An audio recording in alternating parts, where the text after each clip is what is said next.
अस्सलाम वालेकुम, welcome to my channel. इस मास्टर साहिब वेब सीरीज़ में हमने पिछले पार्ट में कवर कर लिया था लॉकिंग मैकेनिज़्म, कैसे ग्रुप लॉकिंग की जाती है और कैसे स्क्रीन को लॉक किया जाता है। ये तो हो गया है, हमने मास्टर पे भी पिछली वीडियोस में काम कर लिया था। अब हम डिटेल पे आएंगे, बेसिक के मास्टर के साथ उसकी डिटेल को किस तरह बनाएंगे, टेबल विज़ार्ड किस तरह बनेगा और उसको सेव किस तरह करेंगे। तो इस पार्ट में हम बेसिकली ये कवर करेंगे कि टेबल विज़ार्ड किस तरह बनता है। तो चलें करते हैं।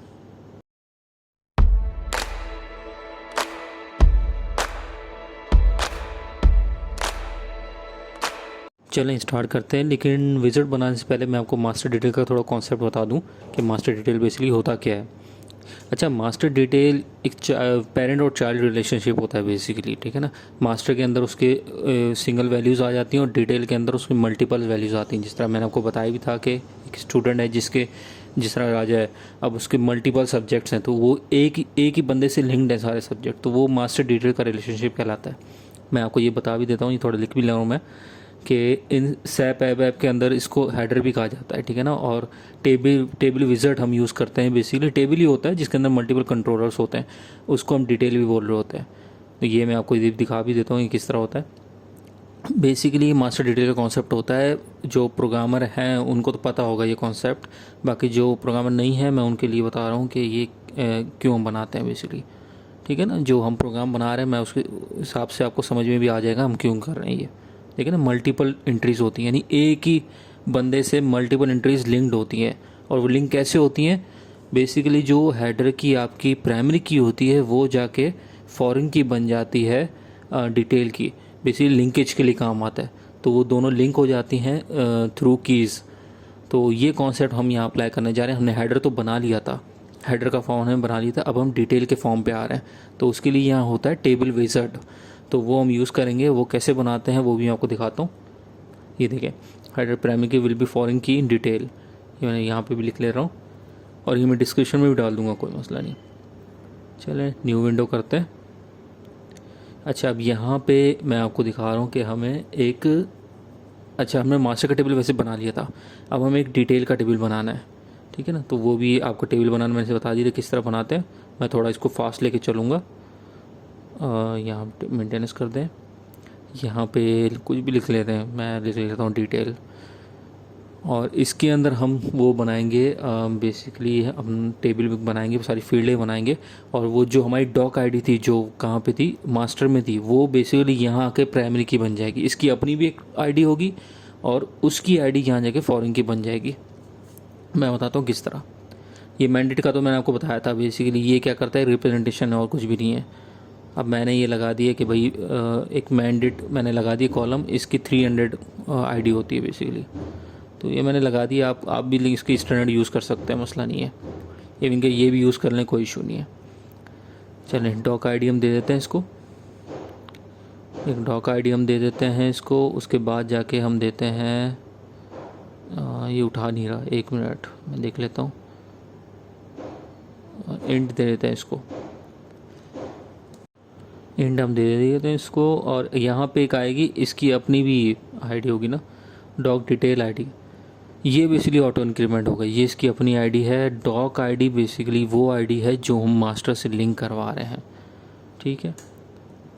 और इसके बाद हम इसे कुछ और कॉलम ले लेते हैं, सब्जेक्ट इस तरह ले लेते हैं। जैसा कि मैंने बताया, मैं एक एग्जांपल बना रहा हूँ जिसमें एक हेडर है, एक स्टूडेंट है, उसके मल्टीपल सब्जेक्ट्स हैं बेसिकली, ठीक है।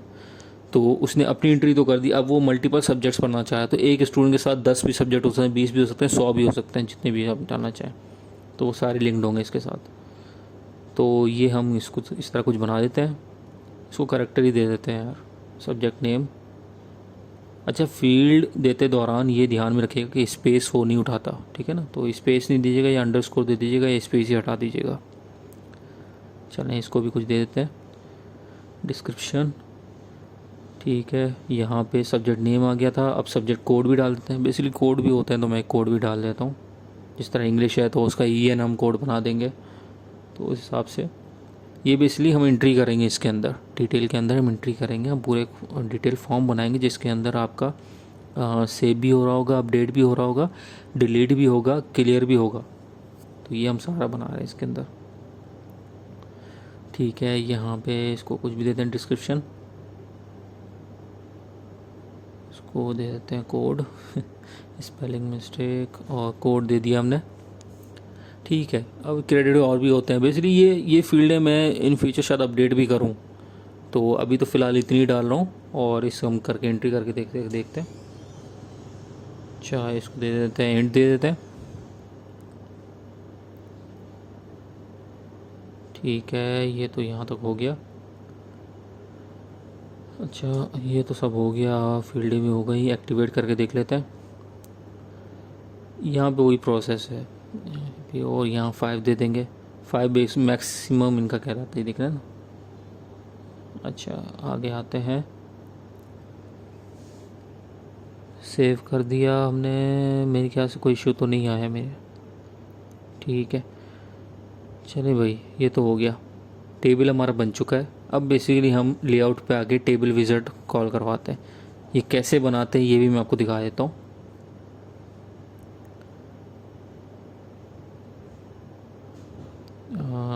थोड़ा लोड कर रहा है, टेबल विज़ार्ड, जी हाँ, ये देखिए table wizard with table control with wizard, ये होता है। अब टेबल विज़ार्ड बनाने से पहले हमने मास्टर का स्ट्रक्चर तो बना लिया था, ठीक है ना। अब हमें डिटेल का स्ट्रक्चर भी तो बनाना है, वरना वो कैसे उठाएगा वहाँ पे। तो हम डिटेल का भी एक स्ट्रक्चर बना देते हैं, जिसके अंदर उसका इंटरनल टेबल भी देंगे और उसके वर्क एरिया भी देंगे। ऊपर हमने सिर्फ एक वर्क एरिया दिया था, क्योंकि मैंने आपको बताया था वर्क एरिया के अंदर सिंगल वैल्यू स्टोर होती है, सिंगल रॉ स्टोर होती है, और इंटरनल टेबल के अंदर हम मल्टीपल रॉ स्टोर कर सकते हैं। तो ये बेसिकली इंटरनल टेबल ही है पूरा हमारा, ठीक है। तो मैंने उसको वही कॉपी पेस्ट कर दिया है। यहाँ हम डिटेल का स्ट्रक्चर बना देते हैं, इसको हम नाम थोड़ा चेंज कर देते हैं, TYD कर देते हैं, ठीक है। यहाँ पे आएगा, अल्लाह भला करे, आपका टेबल का नाम आ जाएगा जो हमने टेबल अभी बनाया है, ठीक है। अब इसकी जितनी भी वैल्यूज़ हैं वो सारी यहाँ आ जाएंगी फील्ड, यही स्ट्रक्चर का फ़ायदा होता है। अब ये सारा यहाँ आ जाएगा, ठीक है, ये हो गया। अच्छा, अब यहाँ वर्क एरिया बना देते हैं अपना, WM तो बन चुका है, WAD बना देते हैं, ITD। अब ये इंटरनल टेबल भी बनाना पड़ेगा हमें, क्योंकि हम यहाँ पे मल्टीपल रॉज की बात कर रहे हैं, ठीक है। ये तो हो गया, स्ट्रक्चर बन गया। अच्छा, स्ट्रक्चर हमने बना दिया है, एक हमें और भी एक कॉलम रखना है। ये क्यों रखना है, इसकी एक वजह है। इसकी वजह ये है कि इस टेबल विज़ार्ड में अगर मुझे कोई वैल्यू सिलेक्ट करनी है तो हम एक क्रॉसपॉन्डिंग फील्ड रखते हैं। ये क्रॉसपॉन्डिंग फील्ड कहलाती है, जो हमारे डेटाबेस में एग्जिस्ट नहीं करती लेकिन हमारे स्ट्रक्चर में एग्जिस्ट करती है। तो ये हम क्यों यूज़ करते हैं ये भी मैं आपको दिखा देता हूँ। जब हम डिलीट करने जाएंगे ना बेसिकली, तब ये काम आएगी चीज़। मार्क एक्स डिलीट करते हैं या कोई भी रॉ सिलेक्ट करते हैं, तब हमें ये चीज़ काम आती है। अच्छा, कोई एरर आ रहा है, चेक कर देते हैं। क्या एरर आ रहा है भाई, क्या मुझे लग रहा है मैंने शायद एक्टिवेट नहीं किया है। यहाँ पीछे आ जाते हैं यार, इन चीज़ों का ध्यान रखिएगा। कोई भी आप प्रोग्राम बनाते हैं, कोई भी टेबल बनाते हैं, उसको एक्टिवेट ज़रूर किया करें, वरना फिर मेरी तरह ही आपकी क्वारी हो जाएगी। ये देखिए, सही कहा था, एक्टिवेट नहीं हुआ होता। कंटिन्यू करते हैं।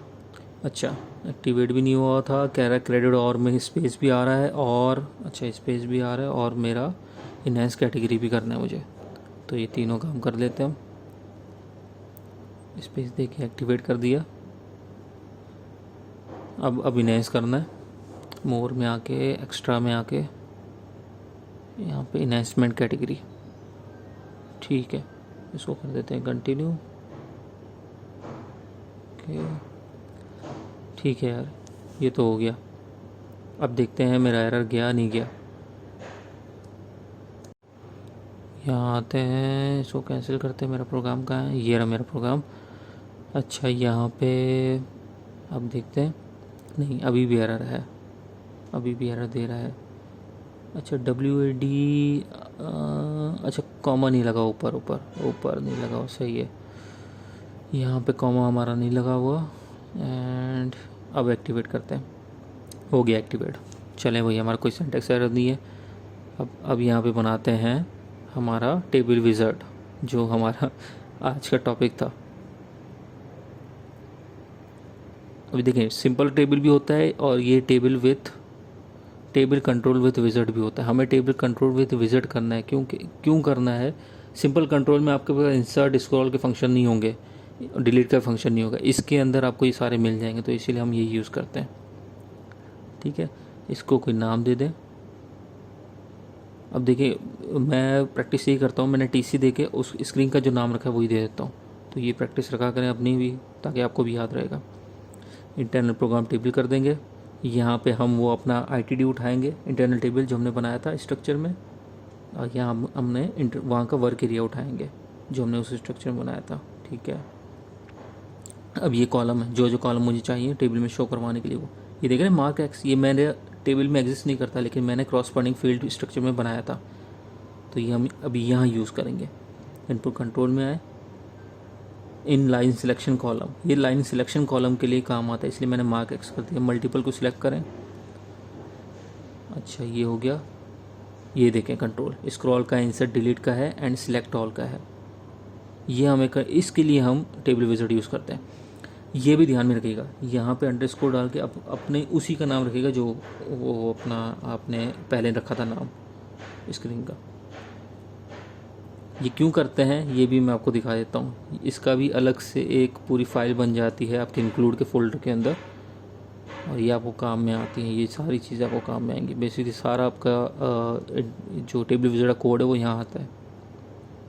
ठीक है यार, ये तो बन गया, बेहतरीन हो गया। अच्छा, यहाँ पे अब देख लेते हैं, ये देखें ना, इनके ऊपर देखें इनके नाम, WAD सब्जेक्ट नेम, ये आपके कॉलम के नाम होंगे बिल्कुल उसी तरह जिस तरह मास्टर का चल रहा था।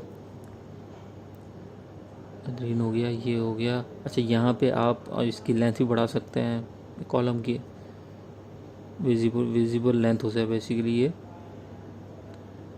अब इसकी बढ़ा सकते हैं, वरना यहाँ से इसकी ऐसे भी कर स्क्रॉल भी कर सकते हैं। ये तो बेहतरीन हो गया। इसकी भी थोड़ी बढ़ा देते हैं हम, ये अपने हिसाब से बढ़ा दीजिएगा। हमने टेबल विज़र्ड तो इसमें बना दिया है। नेक्स्ट वीडियो में हम फिर कोशिश करेंगे कि इसके सेव फंक्शन पे काम करें, कि डिटेल की एंट्री सेव किस तरह होती हैं इसके टेबल में।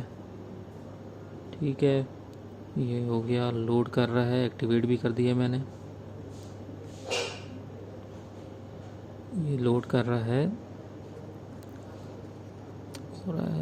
हो गया। Object is not defined. अच्छा, ये इसको एग्जिट कर दें, प्रोग्राम खोल लें। SE18 मेरा प्रोग्राम असल में बंद हो गया था। ये कभी कभार ऐसा भी होता है, तो प्रोग्राम आप बंद कर दिया करें जब स्टक हो जाए या इस तरह कोई मसला आ जाए ना, तो प्रोग्राम बंद करके दोबारा चला लिया करें। ठीक है, ये देखें यहाँ आ गया इंक्लूड के अंदर, जो मैं चीज़ कह रहा था ना, वो सारा टेबल विज़र्ड का कोड यहाँ आ जाता है, तो इसलिए मैंने कहा था कि आप ऐसे कर लें। ठीक है, यहाँ हो गया। अब हम सेव पे आएंगे। अच्छा, इसको फ़िलहाल हम ये जो लॉकिंग माने देते हैं इसको हम कर देते हैं अभी कमिट कर देते हैं अभी इसको, ये हमारा भी काम में नहीं है। ठीक है, ये तो अनकमिट हम कर देते हैं क्योंकि अभी इसका काम नहीं है। अभी हमारे आउटपुट में डायरेक्ट जाके ये तो भी डिसेबल कर देगा, तो अभी हम इसको नहीं करना चाह रहे। ठीक है, क्लियर पे भी काम करेंगे, सेव पे भी काम करेंगे, डिस्प्ले पे भी काम करेंगे इसके। चलें, फिर मिलते हैं नेक्स्ट वीडियो में इंशाल्लाह।